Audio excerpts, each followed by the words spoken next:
mean, I'm going to let you maybe introduce a book. I don't know.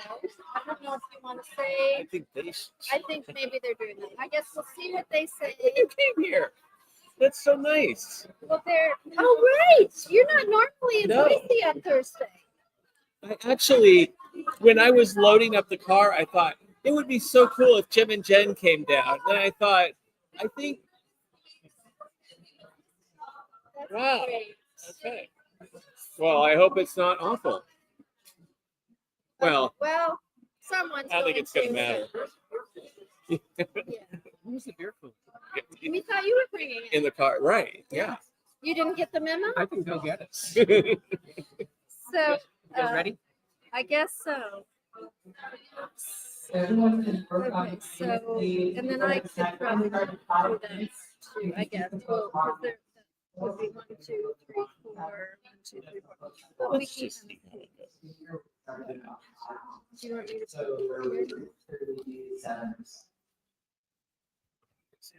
No, she just announced us. She didn't? She's starting. Oh, okay.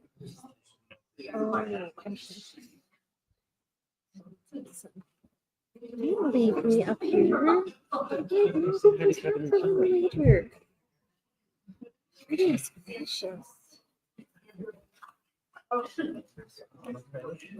all in the microphone. No, I don't think it's on yet. That one's on.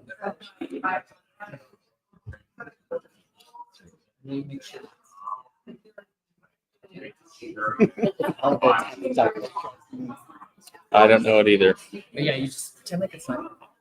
Okay, I'm gonna borrow your clutch because this is so not me.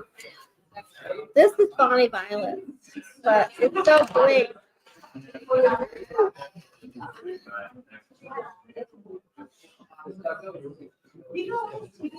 Yeah, it's good. Cool. Are you laughing about my spling? Yeah. Actually has the book in there. Oh, does it? No, the book is in here. I'm gonna answer But I like it. You didn't like bling out the book, did you? You should have. Some like streamers pump out. Yeah. It's a missed opportunity. Huh? It's not a pop-up book. It's not a pop-up. Oh, did you see Justin Fishman? Did you know? She's on the back row by Shauna. Oh, that's his wife. Okay, the one with the gray hair. Yeah, and then that's their neighbor. Leslie. No, Leslie. Leslie, sit by my dad.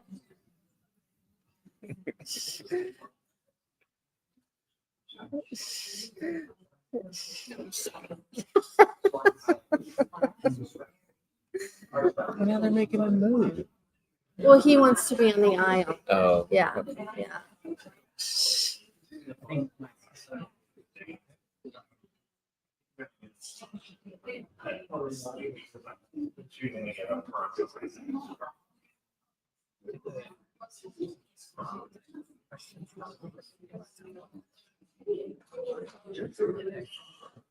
Hi everyone, how's it going? Say hi.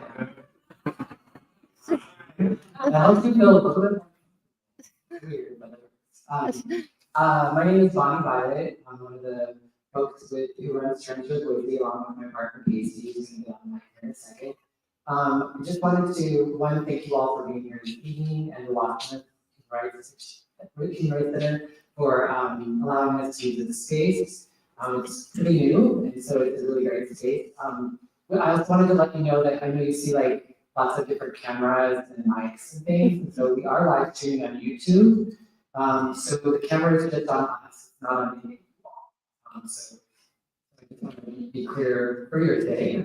Also, we are going to have opportunities for you to ask questions. You're welcome to come up to the mic and ask a question there. If you do that, it is going to be live streamed and recorded. So if you don't want it to be, just let us know. Or just kind of use discretion when asking your question. For accessibility reasons, we really wanted to try to have a live stream. We may also have some questions from folks who are listening online that we'll be able to interact with it.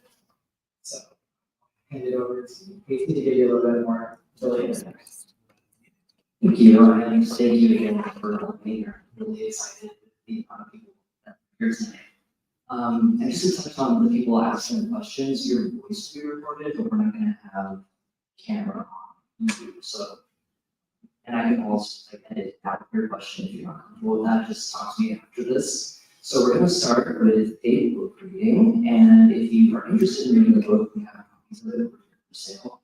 We have Mike and Angie Devitt, who are the authors, and we're going to start with just them reading some of the readings that they've done. Whatever you guys ended up, there was some discussion beforehand. And we're going to open it up to some questions for you, and then we're just going to have a podcast, which is just basically going to be a conversation. So I think we're good to start. Okay. Here's my energy.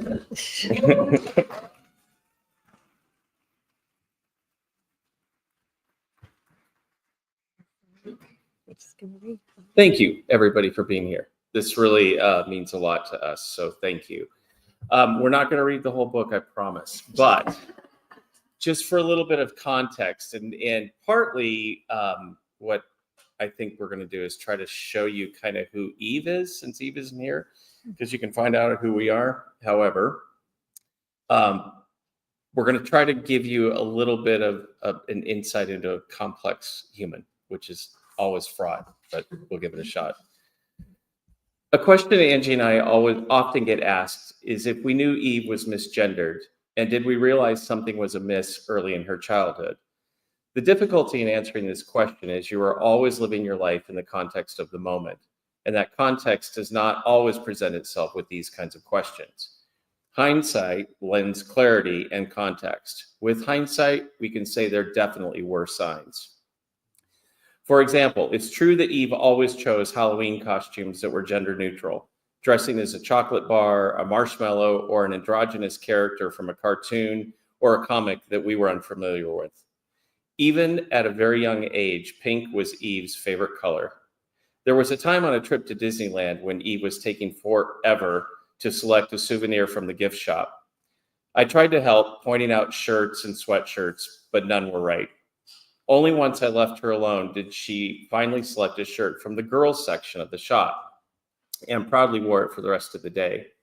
She always wore a shirt while swimming, even at a very young age, never feeling comfortable with going bare-chested, and never did so in public. After getting a particularly bad haircut, a cut that was much shorter than she'd hoped, she wore a baseball hat and glasses every day for a month until her hair grew to an acceptable length. There was a time in grade school where the teacher assigned students in the class to make an argument for either the British or the American side of the American Revolution. When Angie asked Eve which side she wished to represent, Eve said that she didn't agree with either side. Why does there always have to be a right and a wrong side, she asked. Why can't both sides be right? Eve's final product for this assignment was a poster that read, "When you pick a side, we all lose." Which still hangs in our basement on the wall, by the way. At school, or when our families would get together to play games and somebody would suggest dividing into teams based on gender, Eve would say, "Why is that always the way to decide? Why not some other method?" I also remember a time when Eve objected to me killing a spider in our home. We live in a very old house prone to spiders, and when I went to dispatch one of them that had wandered into one of our sinks while we were away for the weekend, Eve protested, saying, "Why should something die just for being what it is?" Each of these instances make perfect sense in the context of Eve's gender dysphoria. And though we did take note that something was amiss, we understood she was sensitive and unique and had struggles with anxiety. We'd be lying if we claimed we anticipated one day she would tell us she was going to transition. Having a transgender child never occurred to us, not even once. So there, in the book, we kind of detail Angie's or Eve's telling Angie in their conversation of telling her that she was transgender. So this is now her telling me. So a few months after Eve's conversation with Angie, We were at the dinner table waiting for Eve to join us. Meals never seem to be too high on Eve's priority list, so it is often a bit of a struggle to get her to the table with the rest of the family. This evening was no exception. When Eve arrived at the table, it was obvious that there was something distracting her. She kept looking at Angie with eyes that betrayed both dread and uncertainty. Angie broke the silence. Mike, Eve has something to share with you. Eve's gaze at Angie intensified as if to say, do we have to do this now? What is it, sweetie? I asked across the table. Eve held her gaze on Angie for a moment longer, then turned her attention to me. I don't feel like a boy, she said. I've never felt like a boy at any point in my entire life.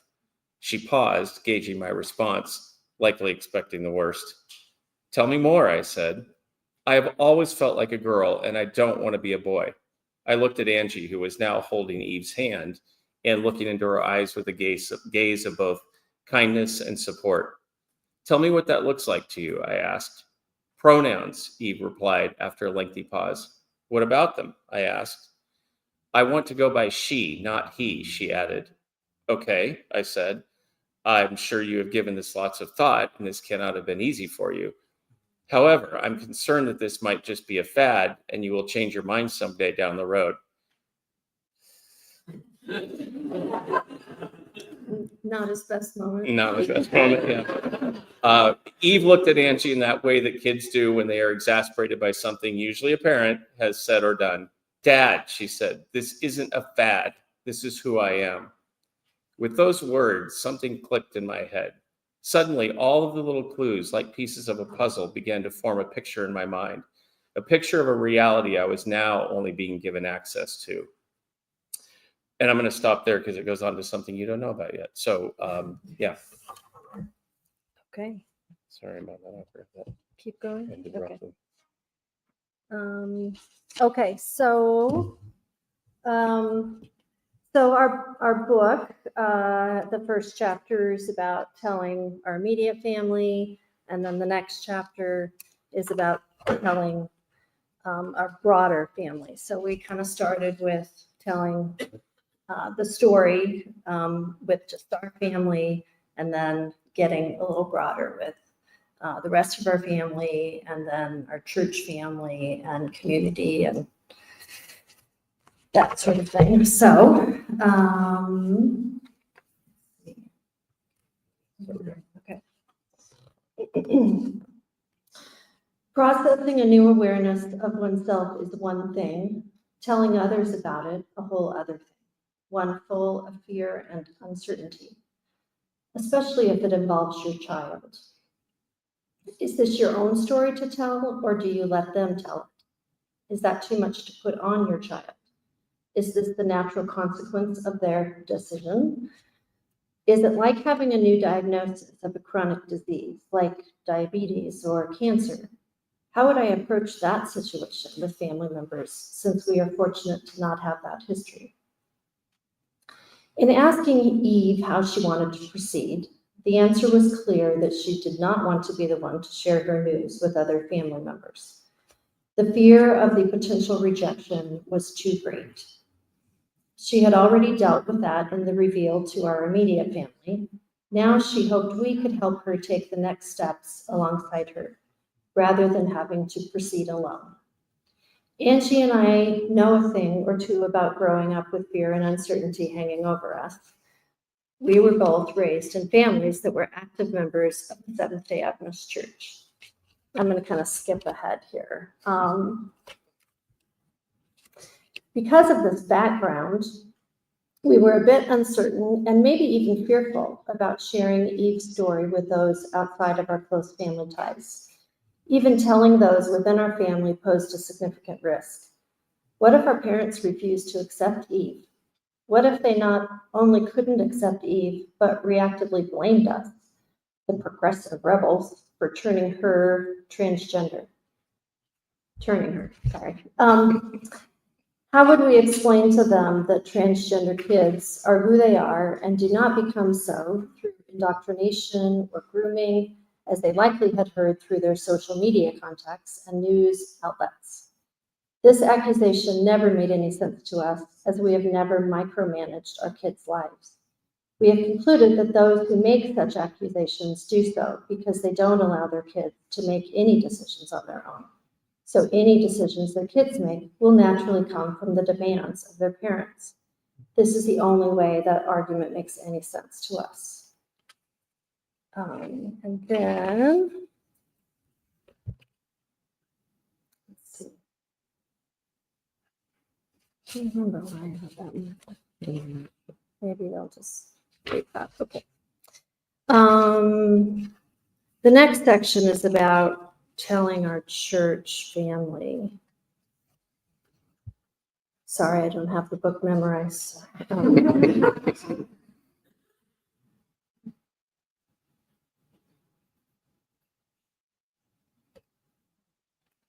Yeah. Okay. So we had at this point told our families, I believe, and our circle of support was wide and staying strong so far. To be clear, there were people in our church who could not and would not accept Eve for who she was, but they were people with whom we were not especially close, and we wouldn't be one bit affected by their lack of acceptance, except for one person, our pastor. He had not been present at our prior small group meeting when we shared about Eve's name change. So on another evening, after our discussion, when people had gathered their food, put on their shirts, and sorry, not their shirts. It's a wild group. Their shoes.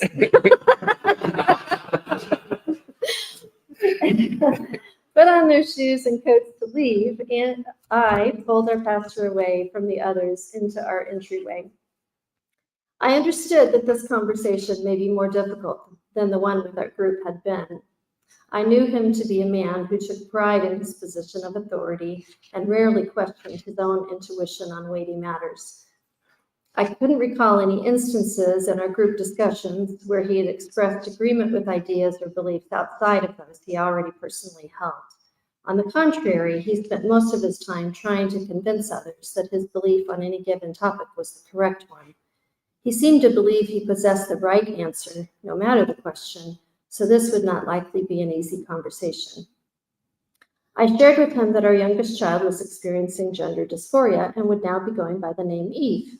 He lowered his head and dropped his voice an octave, as he often did when he wanted to portray authority. Many kids can change their minds over time about gender identity, he said. You know, there was a time in college when a friend of mine questioned her sexuality, he added, but she grew out of it. I stared at him in disbelief. Was he really equating gender dysphoria with a passing uncertainty about sexual attraction? Did he even understand what gender dysphoria was? Did he even want to understand it? I mean, you and Mike know the science much better than I do, but every cell in that body is screaming male, he offered. That may be true, I replied, but Eve's brain is screaming female, and her brain has the power to kill the body in cases like this where they may not agree. I then shared the statistics on the suicide rate among transgender teens who do not have the support of their families and surrounding community members. I didn't tell you this to ask for your opinion, I said. We just wanted you to know what was going on in our family. The next part's really good, so So you have to get the book to read it. no spoiler alert. Okay. Let's see. I think the others. So how are we with time?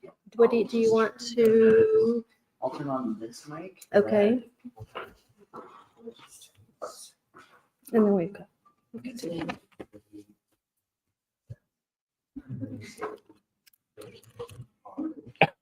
So just.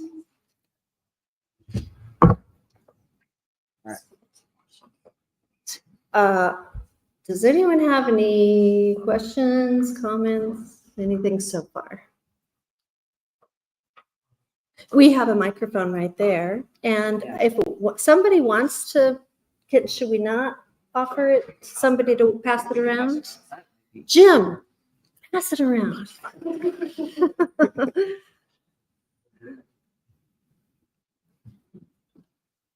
I have a question. How old was he when you had these discussions? I should know this off the top of my head, but I always have to do the math. Yeah, so, yeah, she was 13.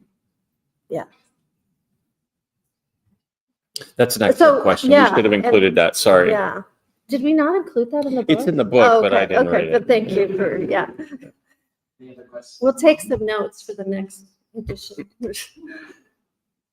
I'm just curious, and this may be an unfair question, but you talk a lot about the pushback legislature and things that might write a book. It's just like, horrified, depressed, whatever, but having been down at the state house for return session, probably I shouldn't have been, but in those conversations, I find the pushback that your family and others receive, someone is family from a libertarian and others. I haven't quite figured out what fear is it. And I believe it's fear. What is it that's driving them to be so resistant to being accepted? And I don't know if it's Do you wanna church read or whatever, but I'm just curious. And there may be multiple that you guys have faced this for years. Yeah. But that's what Boise's counseling is the fear and the hate. What's driving that? Okay. Excellent question, Wayne. So just give me 3 minutes. So the deal is, We have a section in the book we could read. this is but- more detailed than what's in the book. So there are people in our country right now who sadly have a lot of power. And they basically align with the white Christian nationalists, the NAR movement, if you know what that means. But Russ Vogt, who's going to be the new OMB director, he's like super high up on this, and Project 2025 is all about this. But the fear, and I'm so glad you mentioned that, is that, okay, hang on to your shorts. Time is running out on America because the American dream has never been allowed to be fulfilled. Because what you and I know as America and love about America is a distortion. America will only be America when Jesus is the head of the government. So they believe that people like Eve and other family members in the LGBT community, their biggest sin is that they cannot reproduce white babies. That's what they want. That's why they're going to get rid of birth control. That's why they want women in the house. They want white women producing white babies. So Eve is a threat to them because Eve can't reproduce in the way that they want. And I know that sounds crazy, but Google Russ Vogt, and I think I nailed it. Like, it's bad and it's weird and it's freaky, but that's what it is. It has nothing to do with, them going into women's bathrooms to, all of that, total smokescreen. And by the way, if you notice, the people who are actually getting caught for pedophilia are not transgender people. So. And maybe assuming that you raised it in a conservative context, but I heard you hint at being 7-day Adventist. I'm curious, what have you found space to continue a spiritual path, or what does that look like as parents and creating, I don't know, a new belief system or I'm curious. I love that question. Thank you. System, a new what system? A new something system. Okay, all right. The reason he handed this to me is because he does not have a spiritual, what would we say, belief anymore? Yeah. Yeah, and I think everybody's individual, right, with that. So I don't, if anyone's read the book, we grew up in different types of households, both though within that church. So within any religion, you see, some diversity about that approach, right? So my family, I always said, was kind of one foot in, one foot out. His was definitely more in the center of that. And so I feel like my faith was less about the church specifically. So I have found thanks to some friends who are here tonight, even just, lots of ways of finding the mystery of spirituality, and that it's so much about love and loving people for who they are, and with some online New York City church groups that I can be a part of if I'm there or if I'm not there, and just books and getting together with friends. Just, yeah, that is part of my life.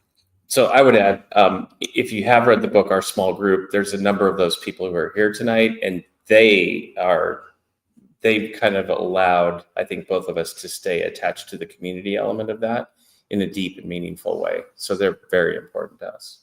So thank you for that question. That was good. Yeah. I would say our kids, and again in our book, and I think it's just so typical, like, 13, 14, they're just like, we don't want anything to do with us, other than like the people in the church, like they're part of their family, right? And so, and the people that have continued to be part of our small group are definitely part of the family, not the pastor. Yeah, but like Eve was down in Twin Falls visiting some friends this summer, or in the fall, I guess. And she was like, oh, I'm in this park. It's a Sunday. There's a like Universalist church. And she went in there. She's like, this is awesome. So she just embraces that more. Isabel's definitely not into that. Out of curiosity, at the time, how did it disclose this to you? How did she react to the concept of maybe her church family not being as accepting? Did it affect her coming out at all, or her conversations with you guys? Did she share any of that with you? Oh, that's a really good question.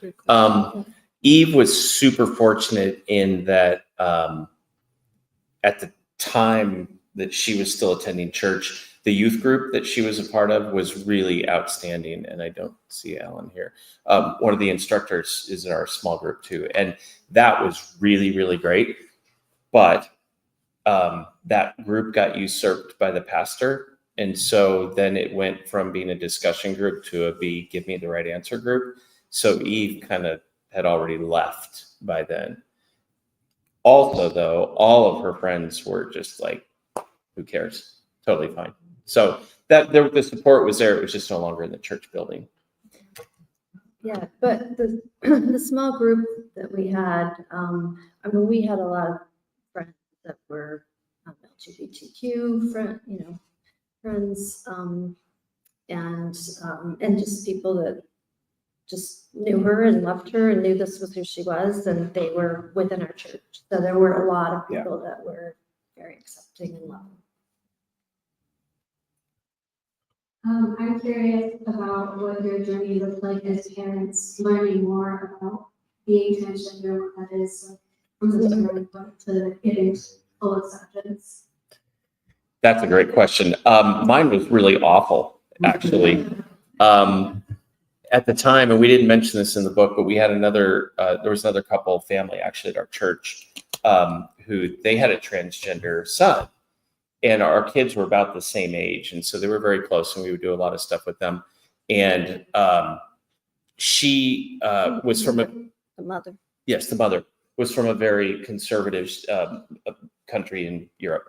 And so having a mini-me daughter was really important to her. So when Gabe transitioned, she was just like not having any of it.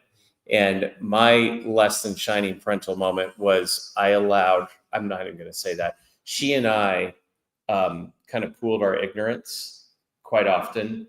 And we were both, for a brief period of time, convinced that somebody online was influencing our kids to do this. This just wasn't this was not who we knew our kids to be. So for obvious reasons, I didn't put that in the book because it makes me look like a schmuck. But for a while, I did kind of feel like, what in the world? We would go to our cabin in McCall, and she and I would just commiserate and wind each other up. And it was really stupid in retrospect. I usually take the scientific approach to most things. Yeah. There was a point that we talked about in the book again that like a lot of people that we knew would say, "Oh, I thought he was gay," and since she was young, and I'd say, "Okay, a 5-year-old is not. We're not talking about attraction. We're talking about who she is. Like what you're talking about is who she is. It's her qualities that you saw, and."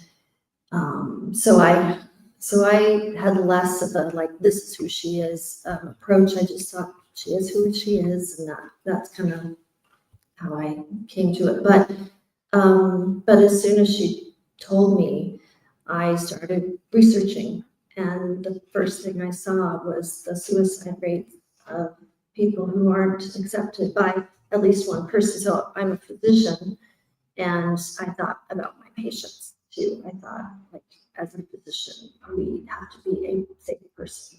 If people can tell one person that they're not even in the family, it decreases that suicide rate. If they have a family that accepts them, that rate goes down to pretty similar to teenagers, all teenagers, which is horribly bad as well. But yeah, so and then I just continue to learn, go to conferences, read, do all of that, and that was my approach. Did that answer your question? So, I found out that I was trans when I was in my 30s, but my question is, since she found out when she was younger, did she deal with any kind of body dysmorphia or anything similar to that? Because I feel like that's a pretty common thing in the trans community, and I feel like as somebody who has a developmental disability as well, that's also a common thing. So I feel like I'm wondering if she ever did deal with any body dysmorphia when she was growing up or now, and what that looks like throughout her life. Thank you. Yeah, good question. Well, I mean, first of all, we all know that we are not a monolith, so everybody's different, right? This is just her story, and a lot of people, by the way, will say, "What does she think of us writing this book?" And she gets so sick of me asking her that over and over. She's like, "I told you, it's fine." Like, yeah, still, she's my daughter, so she acts that way. Yeah, well, I think for most, well, I shouldn't say for most, for a lot of people with gender dysphoria, when their body is prepubertal, there's not a lot of difference on to anybody looking, right? It's easier to be who you are with your haircut or your clothes or whatever. And so I think for a lot of people that dysphoria really heightens as you start to go through puberty. And that was when we became, which she decided to tell us. So yes, there definitely was gender dysphoria. I think if you're not allowed to be who you are, that just really worsens, right? And, so many times I think we hear, and I've heard Eve talk about this as well, that, if you can't allow someone to have gender affirming care and to be who they are, obviously we already talked about suicide rates are really high. But the privilege of being able to actually transition through as you go through puberty is just much more natural. You don't achieve a height of a gender that you're not wanting to be, or that you weren't, I guess. There's just a lot more that you don't have to reverse. Like people that say, "I don't want my kid to have gender affirming care as a teenager," are really subjecting their children to having more surgery, to having a lot more trauma. And that does not get talked about enough, in my opinion. Great question. I have a question about any like moments of unexpected joy that came about that you just maybe not expected. If you don't have anything, I do. Yeah, go. Oh, how about just 2 events? That's what I was going to say. But Yeah. So I don't want to spoil anything, so this is not a real. But Eve and I went to New York City when she was looking at colleges, and so we were staying. Our travel agent's kind of a low budget travel agent, and so we were staying. We were staying in, where were we? We were in Harlem, I believe. yes. Yeah, we were in Harlem. 2 white people from Idaho. It was great. But Eve has a thing about New York style pizza. And so on the back of the book, she's got this flowy white thing she was wearing. And she was wearing that and like fishnet, hose and boots and shorts and this thing and the whole, and sunglasses in there, the whole look. She had the whole And thing the eye going. makeup. Yeah, She's and the eye got quite makeup. an eye makeup game. And so we went out to in busy street and just crazy, and people saying inappropriate things to women, and it was just like, oh my gosh, can we really, if she ends up coming here, is this going to work? And I just kind of sat back and watched, and she had this strut about her that was just like, don't mess with me, I'm at home. And that was like, that it was exactly what you're asking. It was just this moment of joy and shock and, everything, all the emotions at once. But yeah, that was a really good one. This is less about Eve, and more about just the community. Coming from a background of fairly conservative church, there was a lot of inauthenticity, as you often see within religions. A lot of, this, I have to be a certain way. Again, I had less of that. My mother is exceedingly authentic, and just say whatever the hell she wants. And I love that about her. So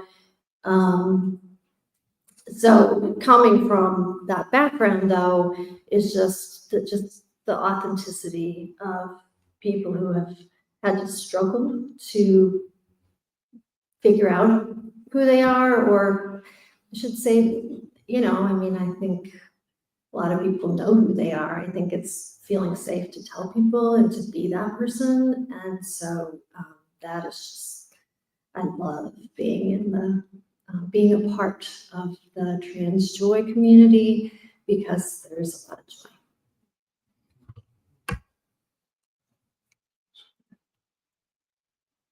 Is there an instance you can think of where someone did a real face, and what was it that changed, didn't have their mind or seemed even more able to accept the? Are you asking about, you can clarify? I am sure that we have those stories, Frank. I can't think of one right now, but I do want to share one that I saw this week that was amazing.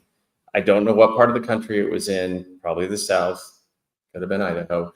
There was an anti-trans bill coming up, and there was an older gentleman who just was like straight out of Central Casting. I mean, this dude was exactly what you'd expect. And he stepped up to the microphone and he said, I came here tonight to speak in favor of this bill that was an anti-trans bill. And he said, but in waiting to testify, I've met all these people back here. And he said, they're great. And he said, I'm going to change and he said, I'm sorry, but I'm changing. I'm actually against the bill, and I think we should leave these people the hell alone. So, amazing. And, maybe that's happened close to us. Nobody has said anything, but, it's out there and it's catching and it's cool. Knowing that you mentioned Eve was about 13 at the beginning of the book, and presumably dependent on you all for transportation, things like that. How were you all able to either seek out and build or find a community for Eve of other trans kids?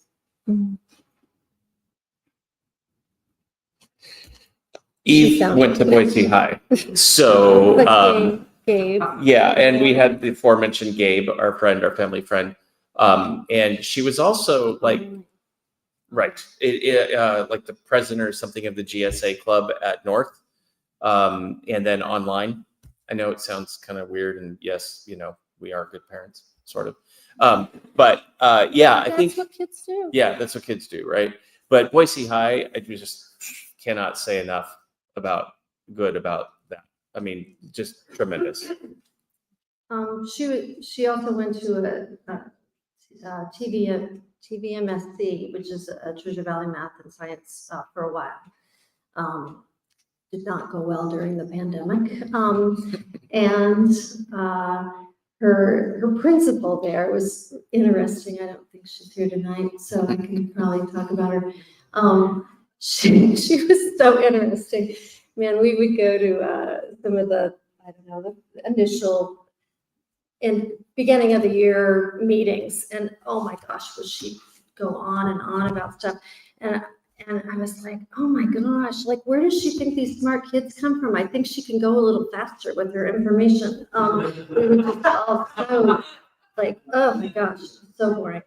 But I went to her at the beginning of 8th grade, I guess it was, and said, here's the deal.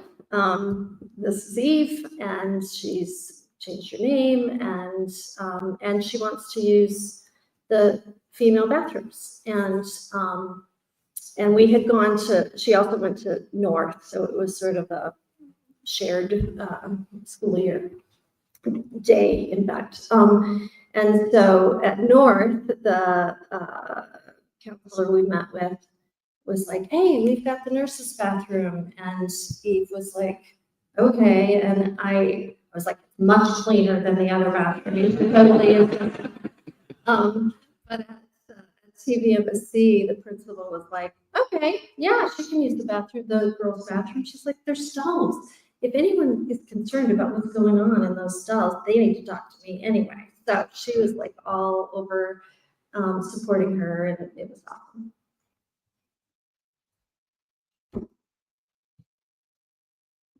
I had a question about, I oftentimes hear parents and maybe family members of folks with trans talk about mourning the loss of the person that they live. But writing kind of a little bit to what you've alluded to before, can you tell us about what you gained in this year? Yeah, we gained a kid who is living authentically. Yeah, that's a really great question. I'll piggyback off of that briefly. I've had people ask me this because, I lost a son, which we say in the book, like, even I never really, like, we'd go fishing and, she's like, what happens to the fish when you catch it? Well, we may take it home and eat it. Well, let's go back. I don't want to do that. And, we catch grasshoppers down by Jim and Jen's house. And she's like, why are you catching these? He says, well, we're going to put them on a hook. And she's like, let's just let them go. We have food in the refrigerator. So, none of that. But there was a time, one evening where we went downstairs and we're talking to Eve. And normally, the downstairs, it's like one of us will go down there and then, you come back up and you do a debriefing, how is everything? Is anything burning? That kind of thing. And, but both of us went down there for some goofy reason. And we were talking with Eve, and Eve was very kind of impatient, like kids are, right? Like, get out of my room, I'm, whatever. And so we were there for a long time. And then finally she went to bed, and, we went upstairs. Years later, she told us she was planning on killing herself that night.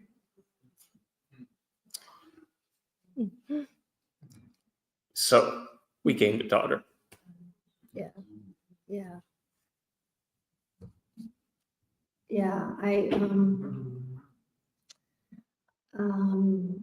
We talked about, we have people we know that I I think, mourn that more, the loss of this child that they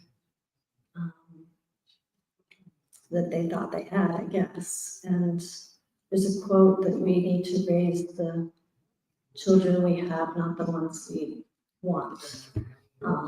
And I think that, you know, I do, I mean, as a family physician, I've seen a lot of people over the years that are pregnant, and I know a lot of people are like, oh, I have a boy, I'm so excited, I'm pregnant and I have a girl, and I never felt that. I never did. And I think some people are just a lot more attached to that gender of that child. And so then I think they mourn it more, you know, and I was lucky I never was like, I want a healthy child and I want a happy child. And, you know, I think that is easier when that's your approach. And some people are much more attached to that gender.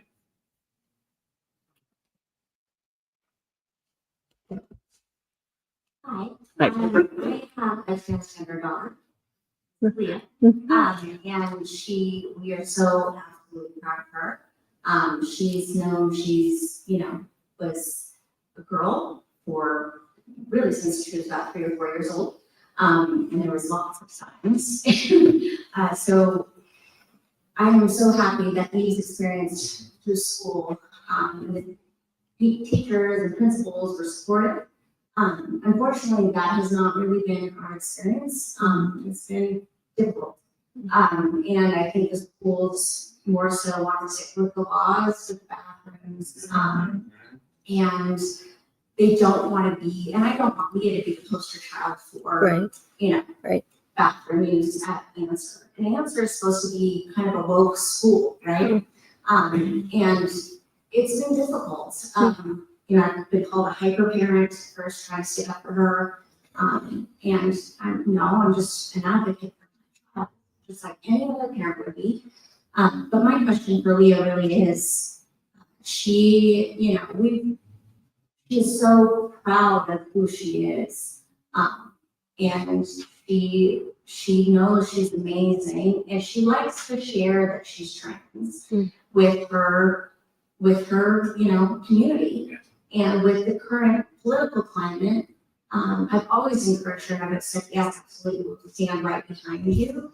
But with this political climate where we are, it's like also really important that we keep our bodies safe. And so it's like, well, maybe this year we just don't really talk about it so loudly with people we don't really know if they're supportive or not.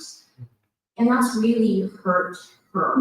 And she calls it her little gut feeling that this just feels bad because she can't be her authentic self. And so that's been difficult to navigate.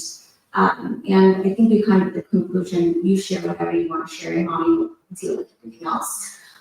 So I'm just wondering if that's kind of the right approach to this in Idaho. I know we're in Boise, so there's so much kind of serious. Yeah. Well, first off, thank you. And Leah, we're proud of you. Way to go. Good job.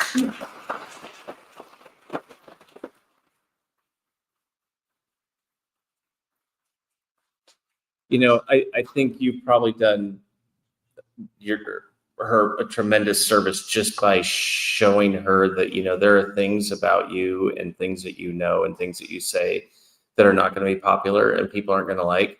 And that's not going to end, in a couple of years. That's the rest of your life. And so it's a harsh lesson to learn at that age. None of us had to learn it in the same way. But you know what? I don't understand why we aren't celebrating these kids and raising them up, because the courage and the strength and depth of character, like, that's always the right thing. So be you always. Always. Be safe, but always be you.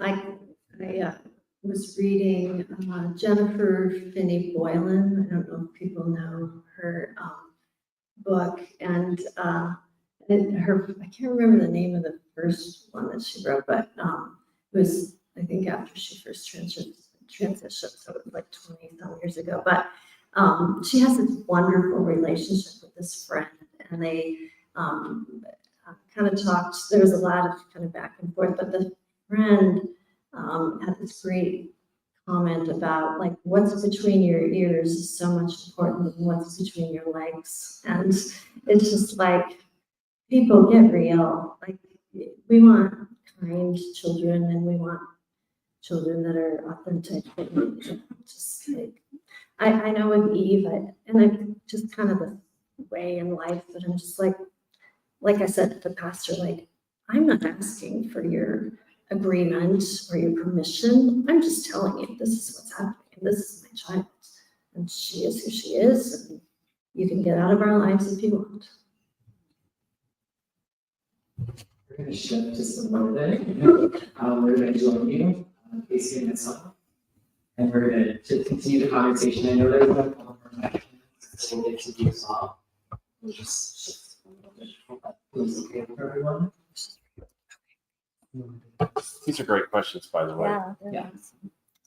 One thing that I admittedly hadn't thought about as a trans person was how difficult it would be for family members, parents to tell other people, because it's this huge deal when you're a trans person to come out to people. It takes so much courage, and you have to really figure out who you are. So when I was reading the process that you went through when you were telling your own parents, that was really fascinating to me, and I would just love to hear more. Oh. No, go ahead. We were super lucky. I mean, we know that. My mother has since passed away, and my father died previously, but her husband, who she was married to after my father died, they were great. They were totally great. I mean, zero pushback. Questions, appropriate questions, but zero pushback, and they were great. And Angie's parents the same. Angie's mom, being the inquisitive person that she is, asked 25,000 questions, and then asked those same 25,000 questions so they're 5 more times. But that's good, because this is a process that she was kind of sharing with us, her process of kind of working this through. We are incredibly fortunate because we didn't have anybody push back, anybody in our family, and that is rare. So in a lot of ways, our story ain't no typical story. But I would say that I think that people surprise you, so when you just are like, this is who I am, love me or leave me, love me or leave my child, we're not backing down. A lot of people are great. Yeah, I think oftentimes, I oftentimes expect the worst response, and really happy to get the better or the more comfortable response, I guess, the response you're looking for. For folks who haven't read the book, it's really great for one. That's, I think, goes without saying, but it really goes through the chronologically, Eve, kind of coming of age and joining the family in her story as a trans girl, and they do go through a lot of like the different relational dynamics of things around politics and church and family and friends, and even like doing news things and legislature. And so I think there's a lot of really rich information in there for folks if you are in any of those arenas. I know looking at why some folks are coming, that you are all coming from a lot of different stages. So I think the book really covers a lot of the area. And one of the things that I think often happens when we're, I think sometimes trans people can get so defensive when it comes to like language. And again, like I can find myself sometimes assuming that somebody dislikes me first, instead of assuming the best, to assume the worst. And so one of the things in your book did that to me. And we've talked about it on the site, but you guys used the word transgender a few times. And the first time I heard it, I was like, and then there was quite a few times about it. And I know you guys, and I've known you for some time, and so it was quite this like feeling of like, ooh, that's not a word that I'm like or that I use. I feel like it's a word that's been used to harm my community, either by religious people or spiritual people or medical people. So my first thought was like, I wanted to talk a little bit about your choice in that word and your understanding of that word. And I think just in general, I think the take home for me was really to not, again, make assumptions. And I love that I had a relationship with you already. So I wasn't just like, even though I kind of was a little bit at first, every time I read it, I was like, oh, you can do this, you know? And it's a really great book. There's a lot of really great information. And that word, for whatever reason, really gets, I think it's just my own. We can have another question. Thank you for your Yeah. honesty. And I apologize. That's mine. I put that word in there. That's all on me. So if that offends anybody, I'm sorry. Totally sorry. Words carry different freight for different people. And what I was trying to, we were discussing, it's like, it's an attribute like athleticism or cynicism, Optimism. cynicism. So we were. So that's why it was in there, and I had zero idea. So this is actually really great. People come up to us all the time. I read your book. I've learned a lot. I learned a lot after reading my own book, which is kind of cool. So I appreciate you sharing that. But it was literally just an attribute, and it was just a really stupid mistake. No, it's not. I wouldn't call it a mistake. I think it lends to us being in conversation with people about the words they're choosing to use and why they're using them. I think your decision to use the word or even like using the word is not an issue. I think it was just something that I wrestled with as I read the book a little bit. Yeah. Yeah. So don't use that word. Yeah. There's a question out there. Could you explain more what that? That's what I was gonna ask. Yeah. So transgenderism, my understanding was, it was a term that was used by people who were conservative Christians mostly, and a term that was used around trying to convert somebody from their transgenderism. So like my understanding of the isms were like racism or alcoholism, or like it was, like it was ism that was in a different limelight. It was a diagnosis, it was a disease, it was an ailment of some sort, and not as an attribute, which makes sense to what you all were saying. But I think just because I have a lot of my own spiritual trauma, I'd say one of my biggest challenges has been my spirituality with my transness, even though I believe my living into my transness is a spiritual awakening. So I think for me, it was just one of those words that I heard from people who were nice to people like me. And so I just kind of took it as one of those words. Kind of like the word homosexual is not a term that many gay people refer to themselves, but oftentimes people will refer to gay men and women as homosexual. And that's maybe more of a clinical term or, Right. than like a human term, I guess. So again, some words have been used to harm us in other ways, and I feel like we've gotten past that. So again, that's why language I think is so important to not just take it for what it is, but to actually have a conversation about like why we chose that, or why that's I know when Eve was reading the book, she's like, you have like transgender male and transgender female, and she's like, that is just weird. And I said, well, it's medical. Like that's what we do in medicine. Like we use terms that you think are weird. Sorry. I think it's really powerful that, like, especially in the state of Idaho, that you are such vocal advocates for the trans community, and you have such a history in your religion. And I think that is going to be really effective in reaching people that we could never reach, and the fact that you're using that privilege really to reach those people means so much.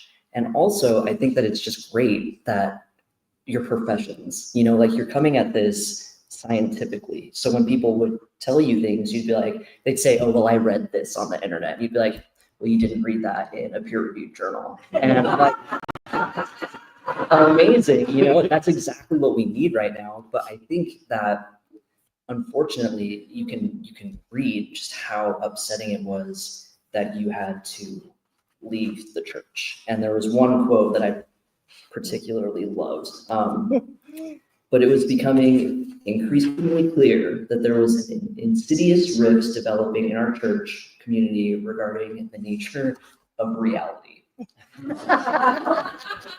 And I read that a couple times because wow. And I just kind of wanted to hear a little bit more, maybe just on that perspective coming from, medical backgrounds and dealing with people in that regard, and just how this all affected your church, like your relationship with your church. Wait, you have one? Do you want to talk? I was super proud of that line, so I'm glad you caught it. Sometimes these things just come to you, so she's taking credit for it now. Whatever. I read it. Yeah, so I think one of the things that this has really been kind of eye-opening for me is that so much of what we as individuals hold to be true and unquestionable and foundational is really based upon things we believe and we've been told. And while there's tremendous room for belief and faith, when it comes to applying that reality to someone else, I think we need to tread really lightly. And so for me, that kind of certainty that we were wrong and that, there's only two gender, whatever, that you're welcome to believe that. That's totally fine, but you don't have our permission to make us live by that. And that's where, for me, it became kind of a thing. And again, I dearly love these people back here who we still are in spiritual community with, but I could not be a part of that church anymore. Mm-hmm. But they aren't either. Right. They right. I'm so sorry. Yeah, we all. So. They also And when they write a book, they'll tell their reality. story. Yeah. Yeah. Well, I mean, the context of our story, as most of us in the room were here 5 years ago, with the pandemic. I think it just, Warren Buffett said, when the tide goes out, you see who's swimming naked. And that's what the pandemic did. It's like, what? These people believe this crazy stuff. Yeah, so it was kind of in this whole mess of, a different reality. And that was really, to me, eye-opening about like, oh, these people get their information from different sources than I do. And we're going to agree to disagree completely on a lot of things. And I think in a way it maybe, made it easier to just be like, there's a lot of things we disagree on. And yeah. I have a question about, so the book is written from Michael's point of view. And I know that it's not like Michael's book, Mike's not necessarily write it all on his own. I'd love to hear a little bit about kind of, I guess, tell me more about like why you chose that, and was Eve involved as well? No. One of the publishers that we, shipped this thing out to, it's very odd. They emailed me back and said, "Why didn't Eve write this book?" And it's like, because this isn't Eve's book. That's not what this book is. This is about parenting Eve. This is our perspective. So, right, which is a very strange thing. Anyhow, what was your question? It was a good one. Why you chose Oh, yes. speak So to I initially wrote like a 90-page version of this book that was kind of, it was a mess. And so, but it was, I thought it was great. So she read it and she's like, So we had Alan Heathcock, who helped us write the book, is a friend of ours, and he's a published author in Obama's list and all that stuff. So teaches. And he teaches, and he has a company that helps people write books who wouldn't, don't normally do that kind of thing. So we we paid him some money to read it, and he read it, and he said, and we met with him, and he said, "There's a story here, but this isn't it," and which is good. That's a good thing. And so he was the one who said, "Here's how we're going to lay this out. You know, we're going to Eve coming up to Angie, the family, the larger family, the church, the community, that whole thing." So the way it was formulated was that way. The fact of the matter is, it's in my voice largely because I have more time than she does. Like, she's really busy. And so we both wrote, you know, I would start and then I would give it to her and she would add her stuff. Then we'd give it to Alan and we'd take his notes and we'd make the, you know, kind of blend all of that. And then we would meet with Alan and then he would give us our feedback from that, where we go next, and then we go next. So this is like an 18-month process of meeting with him every 4 to 6 weeks. But there was equal contribution. It was just mine. I could sit down and write for 5 hours, and she can sit down and write for 15 minutes, you know, 15 times. So that's it. We kind of tried to say, you know, we've read books where they go, "This is Mike, this is Angie." It's awful. Your brain is like, who cares? Just tell me the story. So that's why we did it this way. But we put a little author's note in there saying, here's why it was written this way. It's not my story. It's our story. It's just kind of the way we did it, just to make it a little more readable. What? Oh, right. How did that come up? Yeah, go for it. My mom, who's no longer with us, she was like, why is this in Mike's voice? Why isn't it in your voice? That's such a mom thing to say. Yeah. And so I was explaining all this stuff.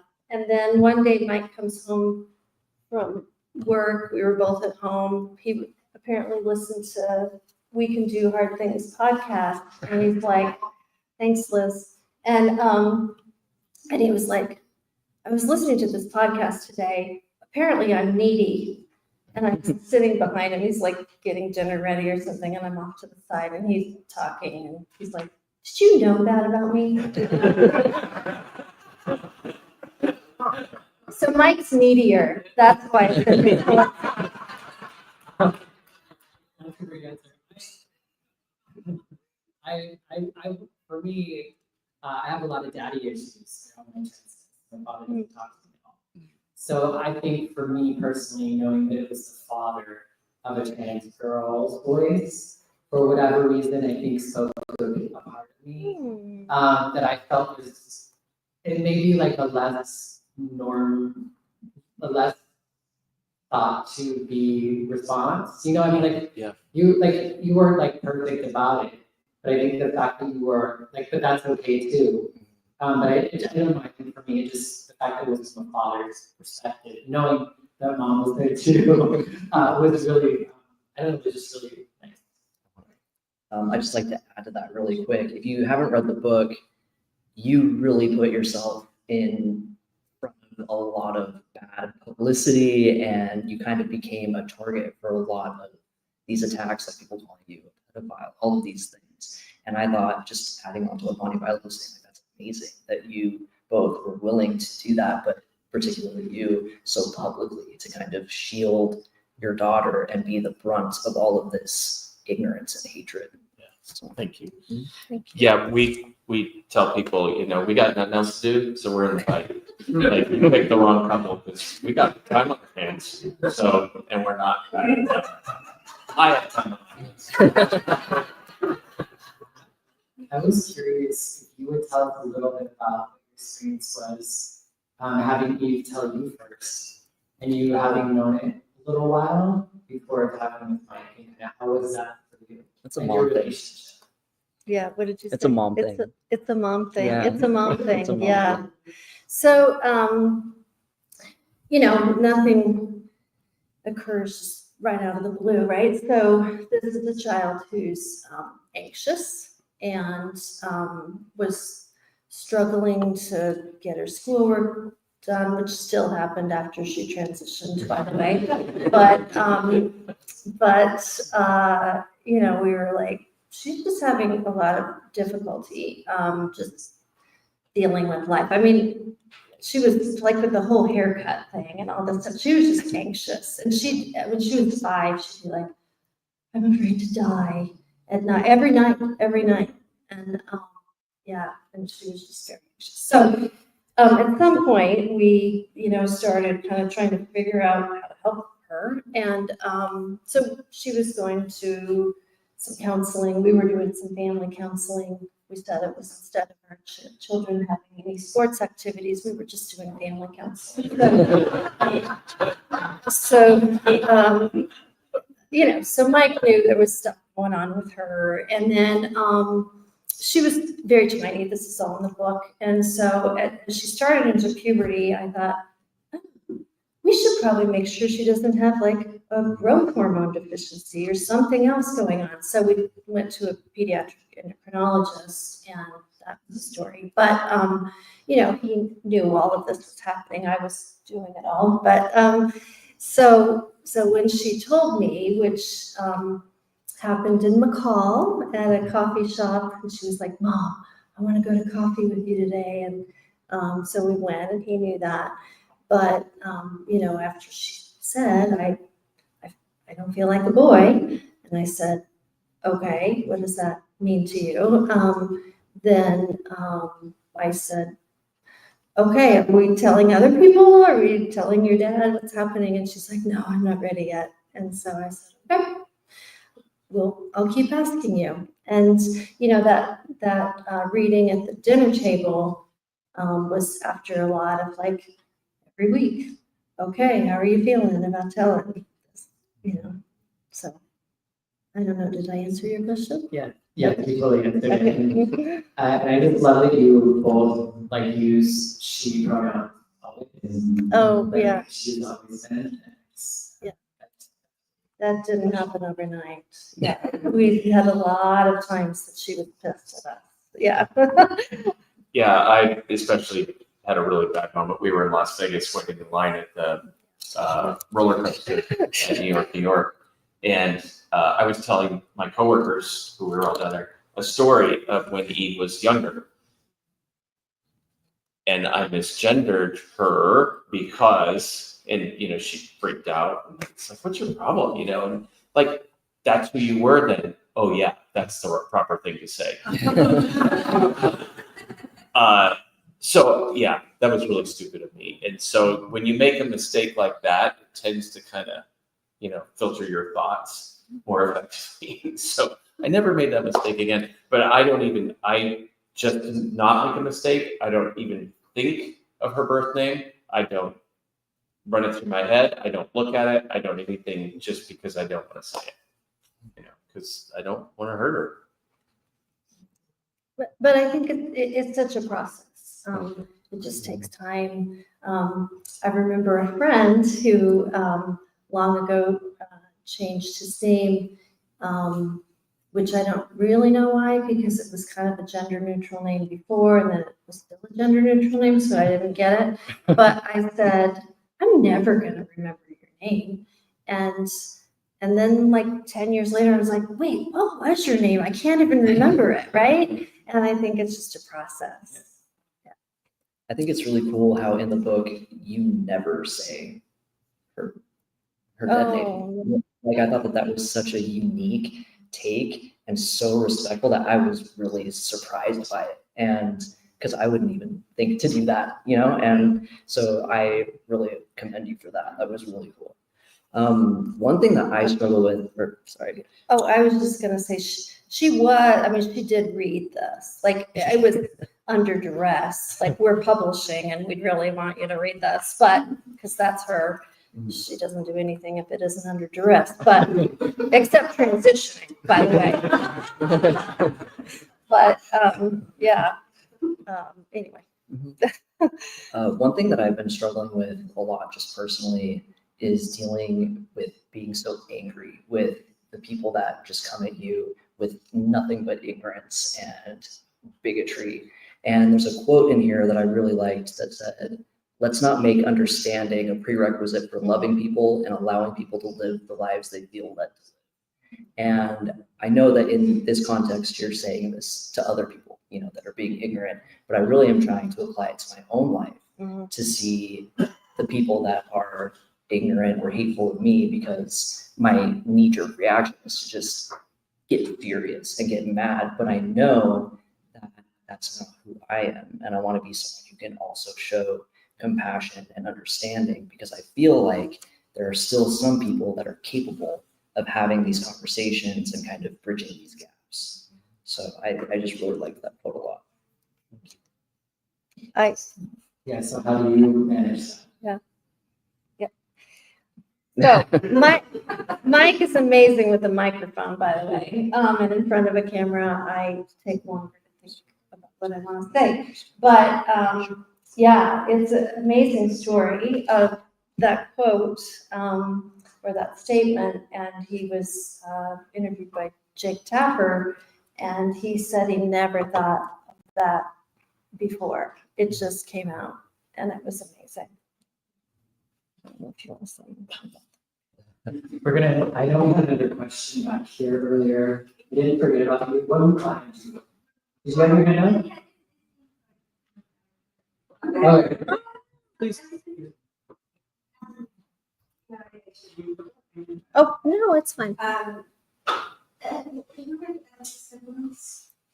you have other children? Okay. Yes. Another daughter. And Yes. I'm just curious, what was her process? Mm, The transition? good question. With the family thing. Was she supportive? Did she struggle? Did she feel the loss of a brother? And She did not feel the loss of a brother.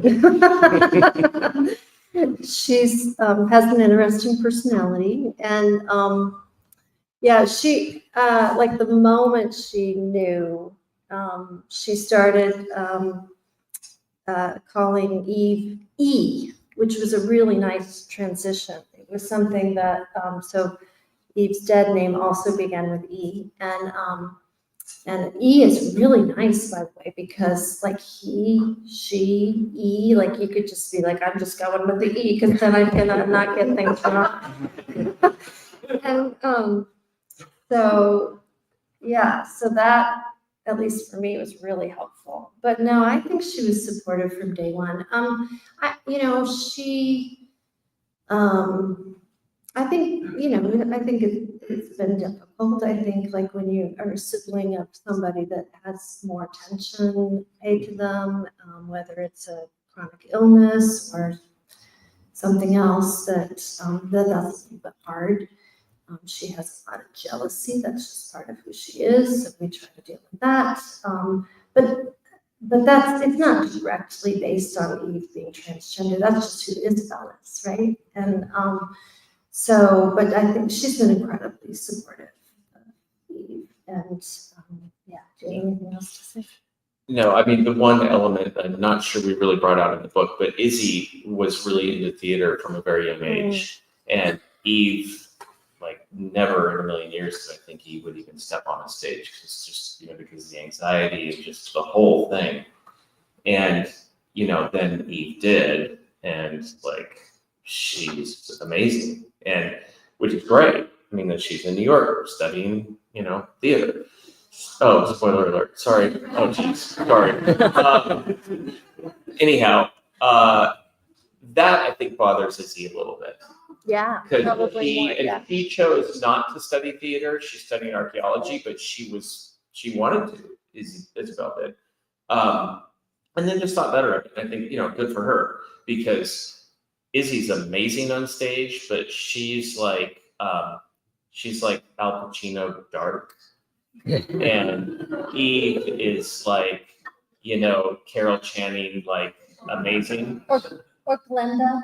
Sure. Go, Linda. There you go. So we're kind of glad that kind of diverged a little bit. But that is one thing I think that's kind of sticks in Izzy's craw a little bit, is that Eve gets to star in the musicals that she never got to. So. But Isabel also got, like, she felt the tension with Eve and within the family. She is very intuitive and feels a lot, I think. And so I think when Eve came out of that and became who she was authentically, like, I think Isabel very much appreciated that. Can I add something to Yeah. that? One thing that I thought was really cute was when Isabel started to suspect that something was different with Eve. She asked Eve which letter in like for the LGBTQ thing, and Eve was like T, and like that was how she told her sister. That was so cute. Yeah, that really stuck.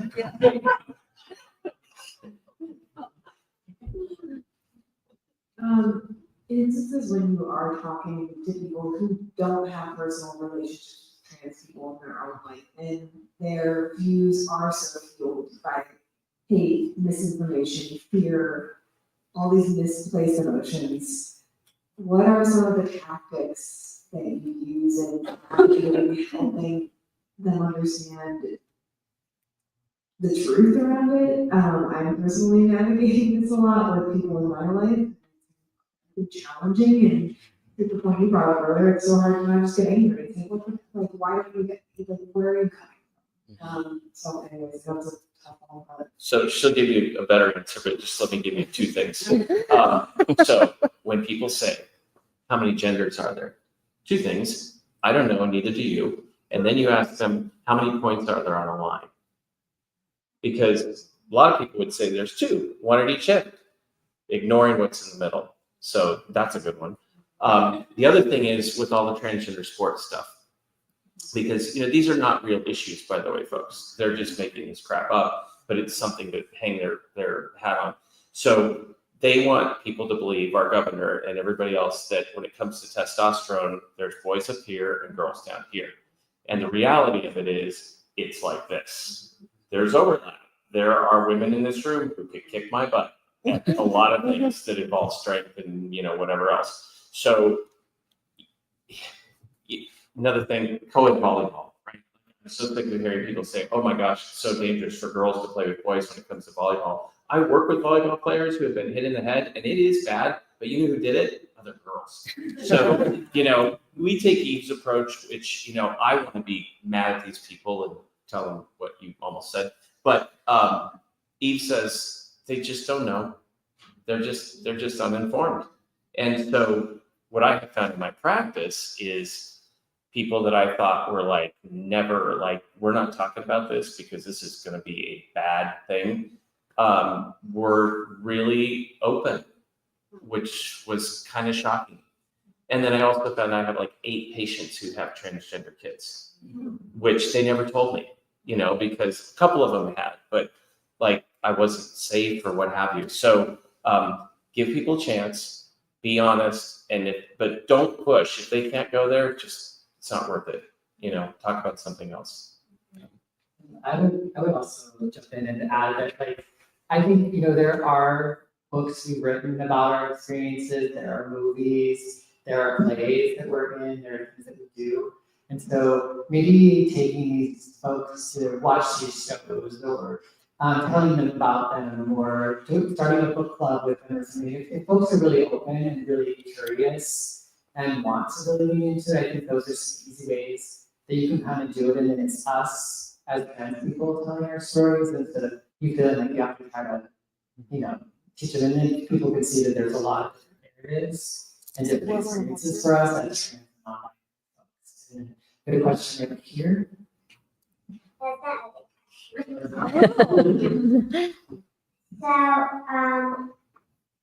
I became transgender when I was about 5 years old. And at school, everybody was asking like very uncomfortable questions. So I was like, it was really like hard for me because, and then when I went to another school and I was really excited because nobody would know because they'll keep asking these questions. And then I was like, I want to tell people now. And it was a great opportunity, but then they put it like in an email, and then nobody showed up. But well, some people, but then so then we had to move to answer, and I was happy. I was in kindergarten, but I was so happy because I got to go on the first day. And then, it's really great there, and I'm thinking to tell my class this year. And yeah. Thank you. I would say that being transgender is a little part of who you are, who you're a beautiful person.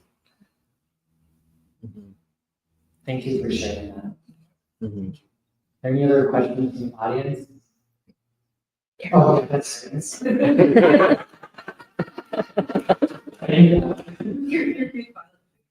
Actually, my question's just a more specific version of hers. So when my kid came out, I am a science nerd, and the first thing I did is like read Scientific American, and all articles they have. What just happened? What did I do? It was in my womb. This is fascinating. I'm just wondering, as a doctor, and you said Physical therapist. You're a physical therapist. I mean, but you're a family practice doctor. So I'm more interested in Angie's answer. Yes. I always am as well. It's fun.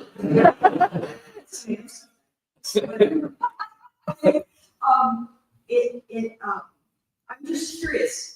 Do you have, for the science nerds, an elevator speech, Angie, that explains this is what happened in the womb and everything? I mean, there's theories, right? Yeah. Do you go there? I don't. Yeah, I don't think it. I've never heard a good explanation for that I would hang my hat on. Yeah. But yeah. People are complex. I don't think we can say there's one. No. No. I'd love to hear what you say. I always say they don't really know, but your brain develops from 6 to 8 weeks. And so whatever's going on in my life, I was flooding my child with female hormones during that period, most likely. But then they don't know this, right? But then later on, when the organs develop, I was flooding my kid with a different cocktail for whatever reason. And the way I think about it, it's kind of a miracle we're not all non-binary. It's just like we are all. I mean, literally. I mean,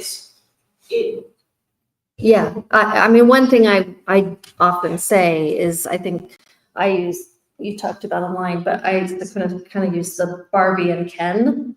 Like there's Barbie and Ken, and then there's most people are in between, right? I mean, I'm not. Oh, there's a part at the very beginning where I was like, I'm not like those girls going to prom. Like I'm not all sparkly like Bonnie Violet. I mean, this is amazing, but it's not mine. This is mine, right? So yeah, I just think, I mean, I was a tomboy growing up, and I think so much goes into it, and I think that the age at which you realize kind of who you are, I wondered if, like just me being a physician and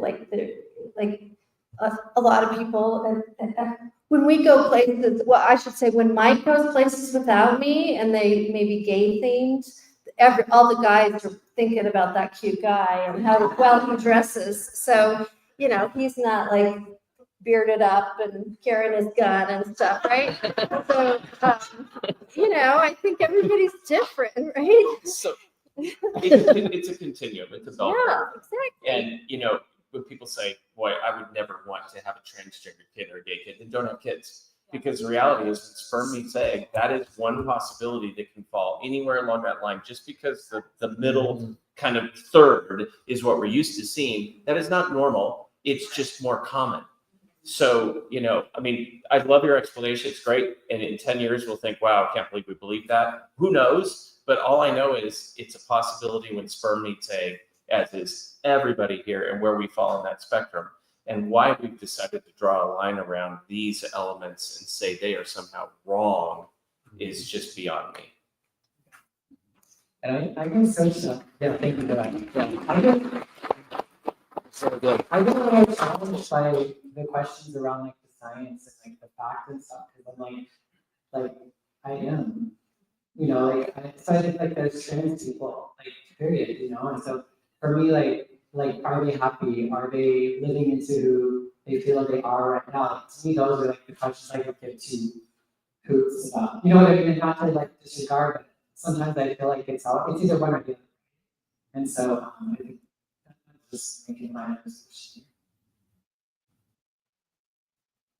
Question and also a comment, because as a physician myself, I think a awakening that I've been reckoning with since I was in medical school is also the framing of so much of what we know in medicine came from cis-het white men who were experimenting on people and had a very specific vision for what they thought, you know, science and appropriate experimentation was.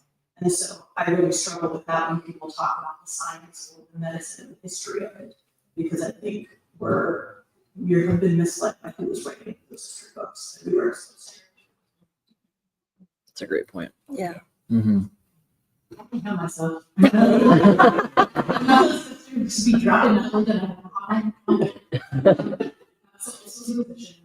I agree. I also point out how much this is a colonized mindset. Right, our family's Asian, and when places like India started to recognize that their gender, there were a lot of people writing about, oh, look at India catching up with the times. But if you actually ask Indians, this is India decolonized.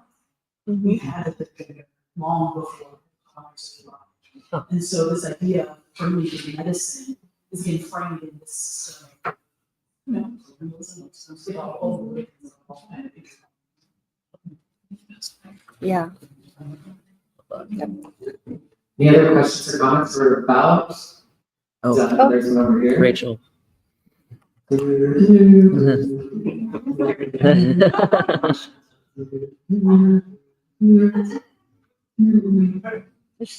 reading what you want.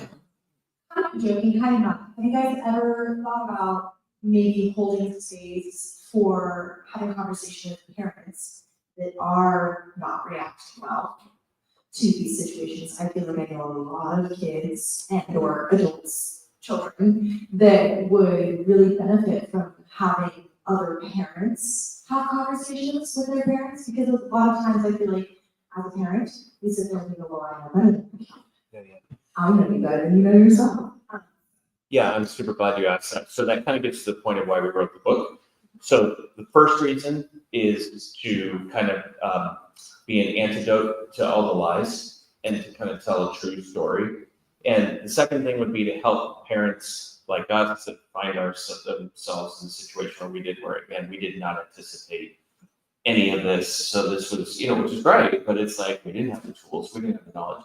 But the third thing, speaking to your point, is I kind of see this book as a Trojan horse to start a conversation on human dignity and bodily autonomy on a larger scale.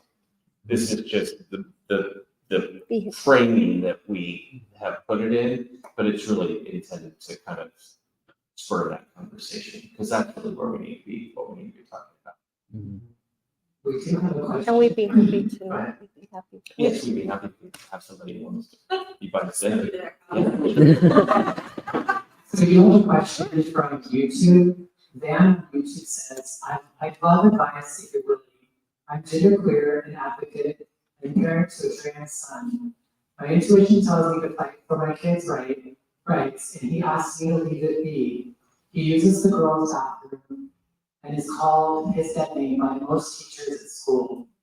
Obviously, his friends call him his name, but I'm feeling a bit stuck because he wants to just exist without help. But I feel this is damaging. Hi, Van. Yeah, that's a lot. We love Van. And so I'm super glad I couldn't make this in person, because I'm just really touched how you shared your story. Anything you'd like to say to them? Wow. Do you have? I think we have to respect our kids and where they are, and keep telling them how proud we are of them and just offering what we can and letting them make that decision. I think that's so hard as a parent to want to do something that they don't want you to do. But that's tough. I can actually say, like, even I had a conversation with her doctor about her before she started hormones, about saving her ability to have children in the future. And she was 14 at that time. And that was really hard.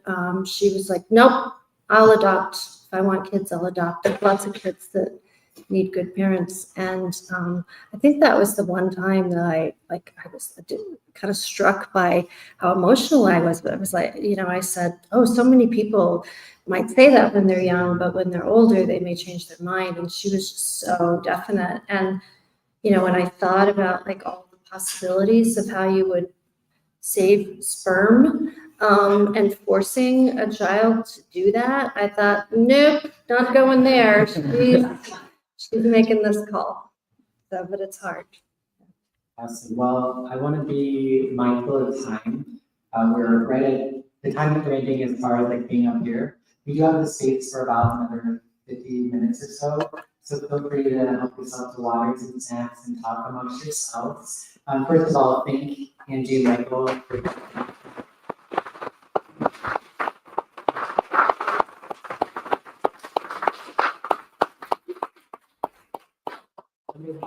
we have books for sale on the left. There's a QR code if you'd like to get a copy of the book.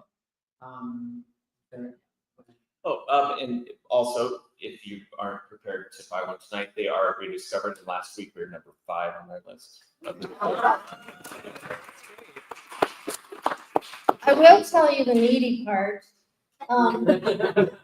So Mike was like, he'll give a friend a book, or he'll know they have it, and like I think it's about 34 hours he expects to have a response. And if you don't get to him, he gets really anxious about what they need the book, and that was the needy part. This last week we were number 10. So. It's also common mind for your friends and your family. Right.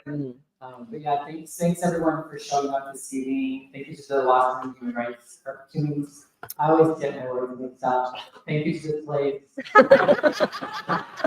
I'm checking out other times, and that's it. I think that's it. Check out Trans Joy Boise. We did record this tonight, so we will be able to, if you want to share this with a friend or a family member or somebody, it'll be wherever you listen to podcasts at Trans Joy Boise or on YouTube. So thanks so much for coming tonight. Thank you so much.